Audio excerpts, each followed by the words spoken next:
Every night, Peter would walk to the lake hidden deep within the forest, far from prying eyes. This lake was known only to a few local fishermen who valued its tranquility and abundant catch. The forest surrounding the lake was dense, dark, and old, with secrets perfectly preserved for centuries. One late evening, as the moon shone a faint light, Peter prepared for his usual journey. He packed his fishing rods, snacks, and flashlight, ready for a peaceful night of fishing. His steps were firm and precise. He knew every turn of the path, every tree, and stone by heart. But that night, the forest seemed different. The trees appeared denser, the shadows darker, and the night sounds more mysterious.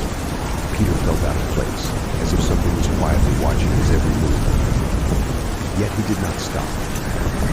As he ventured deeper into the forest, he began hearing unusual sounds rustling, creaking, as if something was hiding beneath the dark leaves. Peter paused for a moment and illuminated his surroundings with his flashlight. Nothing. Just silence and shadows that rejoined when he directed the light elsewhere. He decided to keep going, feeling that this journey must end at the lake, as always. When the forest's thickness became so dense that he could hardly see the stars above, Peter heard a quiet, yet distinct whisper.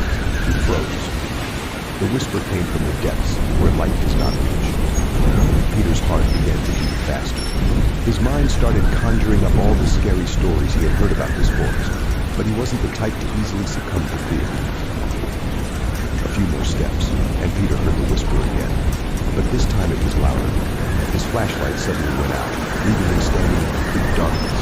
His heart pounded so loudly it seemed that all the forest's creatures could hear. He tried to relight the flashlight, but it only flickered, failing to produce light. Suddenly a figure emerged from the darkness, large, shadowy, with glowing eyes. Peter froze.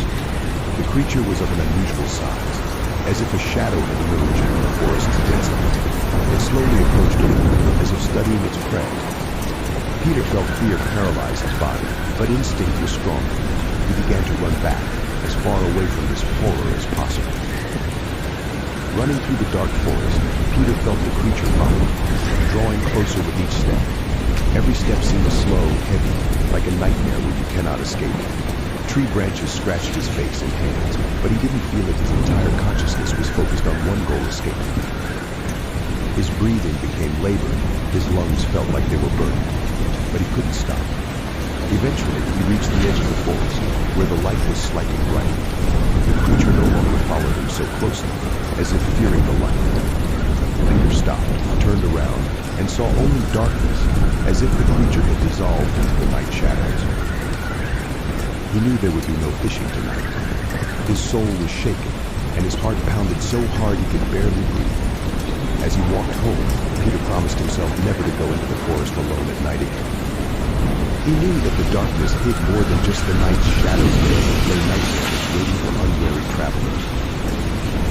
The forest remained silent with its secrets, but Peter knew some things are better left undiscovered, and some creatures are better left unseen.